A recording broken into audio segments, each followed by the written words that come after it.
Ces leaders l'ont fait, mais ils ont fait les Sciences Po. Ces vieux leaders, Alpha Condé, 1970, il faisait partie de l'agression. Il a été condamné par Sékou Touré à contumace. Feu Général Lansana Conté, il a été condamné ici, devant nous. Et c'est le plus rusé. Pourquoi il est rusé et méchant? Il a laissé les autres leaders ici. Il est parti aux États-Unis. Et donc, Dalin est resté, Jean-Marie Doré est resté, Fall est resté, si j'ai bonne mémoire. Oui, il était là. Sidia est resté. Mokhtar, le jeune. Mokhtar, il est resté. Lui, il est parti. Pourquoi il a fait? Il est très rusé. Il a fait pourquoi? Parce que il sait que s'il y a la justice, de près ou de loin, si ces hommes-là ont tiré, ces hommes ont tiré. Mais la loi condamne que lorsque tu conduis un mouvement et que tu n'arrives pas à contrôler le mouvement et que tes partisans se saisissent des armes de guerre et que tes partisans portent préjudice aux usagers, brûlent les véhicules et qu'il y ait des morts, tu en es responsable. Et donc, ça veut dire que si demain, la loi, la justice, de près ou de loin, doit condamner, d'une part, ceux-là comme militaires, c'est que ceux-là, les leaders qui sont là, ils vont être certainement condamnés. Je ne dis pas condamnés parce que je dis certainement. Et donc, s'ils sont condamnés, ça veut dire qu'ils sont disqualifiés des élections. Seul Alpha Condé, qui est rusé, il n'est pas disqualifié. Voilà, il a piégé les autres. Il a piégé les autres. Il est rusé, il est méchant. Il le veut, il m'a dit dans mon bureau que président, tant que tu es avec Cellou Dalein, il a même qualifié de voleur de ceci, de cela. Il dit, tant que tu es avec lui, je ne viendrai plus dans ton bureau. Fall me l'a dit, sur l'honneur, dans le bureau du ministre de la Défense, que ton bonhomme, ton voleur est venu tomber dans ton filet. Ils m'ont fait la guerre à cause de Cellou Dalein ici. Eux tous disaient de procéder à l'audit pour éliminer Cellou Dalein. J'ai refusé parce que je suis très réfléchi. Je me suis dit que le système de Machiavel, en ce moment, comme maintenant on parle, on aurait dit que le capitaine Dadis a créé l'audit pour éliminer Cellou Dalein. En ce moment, eux, ils font face à moi. Donc je me suis refusé. Ici, la presse en a parlé. Le programme d'audit est en cours. Voilà, un autre événement vient tomber. Il laisse ses collègues. Pourquoi ne pas rester? Il reste aux États-Unis, aux Nations Unies, il est au Quai d'Orsay, il est à Bruxelles. Il laisse ses collègues ici. Tout ça pourquoi? Parce que, et c'est pourquoi il est acharné, il parle de justice et il sait que s'il y a ça, si les militaires ont un côté, les autres leaders ont un côté, c'est-à-dire les leaders politiques, parce qu'il y a le code de conduite.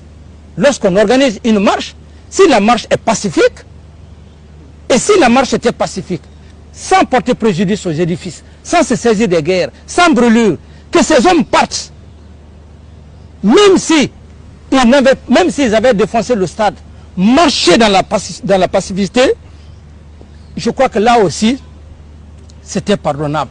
Mais du moment que les commissariats de police ont été saccagés, les armes de guerre ont été prises, tous les documents de l'État ont été jetés par-ci, par-là. Donc, les leaders, d'une part, ont été à la base parce que simplement, ils n'ont pas su cadrer leurs hommes. Et si la loi peut pencher à ce côté, Alpha Condé, il se dit aujourd'hui, il est heureux. C'est pourquoi il est en train d'errer dans la nature, vers les États-Unis, un peu partout, pour parler de force d'interposition, et pour parler de ceci, de cela, parce que, et vous allez, il est très méchant, parce que c'était une forme d'éliminer les autres. Les autres actuellement, ils sont blessés. Et lui, est-ce qu'il est blessé? Alors c'est comme ça, il a joué l'agression de 1970, la rébellion, le mouvement... 2002 non 2000 1970, l'agression portugaise contre la Guinée, il était au large. Et le mouvement 2002, 2000, la rentrée des rebelles tout au long de la frontière, il a été arrêté, il a été jugé par le tribunal d'ici. Il a été condamné. Et donc, il est habitué. Voilà que ce troisième événement, il s'est échappé parce qu'il en a de l'expérience. Mais une expérience méchante, dangereuse contre sa nation. Président, un homme qui a un casier judiciaire aussi important, peut-il Il être candidat? a un casier judiciaire. Il n'a pas eu l'amnistie. Il a été gracié. Mais il a été gracié. Oui. Nous sommes dans un régime d'exception. Tout à fait. Nous sommes dans un régime d'exception parce que c'est un habitué de fait. Et ce qui vient de se produire, la loi peut le condamner. Alors, mais cet homme qui est assis, il faut que vous cherchiez, il faut que le peuple cherche. Il est en train de raconter des bobards. Il parle tantôt de forestier. Je suis forestier. C'est grâce aux forestiers que, que le mouvement rebelle a été combattu. Il y a ces valeurs. Ces valeurs, je les possède.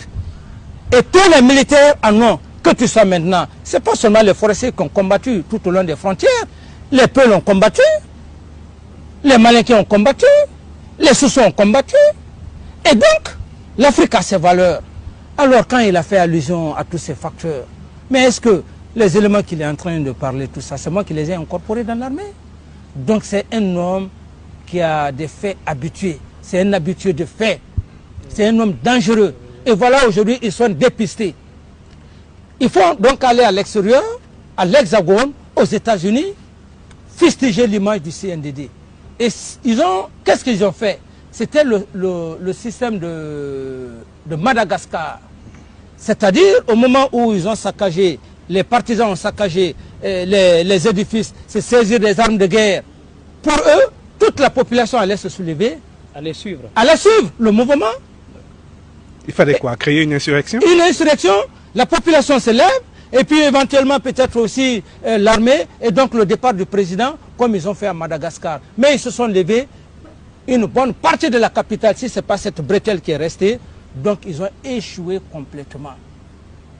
Voilà le système machiavélique que ces leaders qui ont été piégés par leur patron Alpha Condé. Lorsqu'il a parlé, je ne l'ai jamais répondu. Oui. Un jour, il est même passé aux antennes. Il dit, le président Dadis, il est malade. Il m'a qualifié, il dit que je suis malade. Les gens m'ont demandé, j'ai dit non, laissez-le. Son âge, il est perturbé. Alors, c'est son fils qui est là. C'est nous qui avons véhiculé leur message à l'université. Alors donc, l'âge, j'ai dit laissez-le. Il a raison. Donc, il veut passer par tous les moyens, coûte que coûte, goutte que goutte.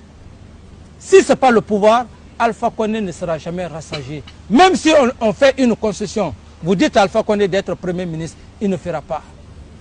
Il ne le fera pas.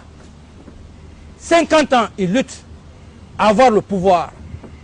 Donc, il se dit que c'est sa dernière chance. Oui. 72 ans par rapport à cette génération. Alors, donc c'est pourquoi je ne l'écoute pas. Je ne l'écoute pas. Monsieur le Président, on a beaucoup parlé de politique, parlons un petit peu de vous.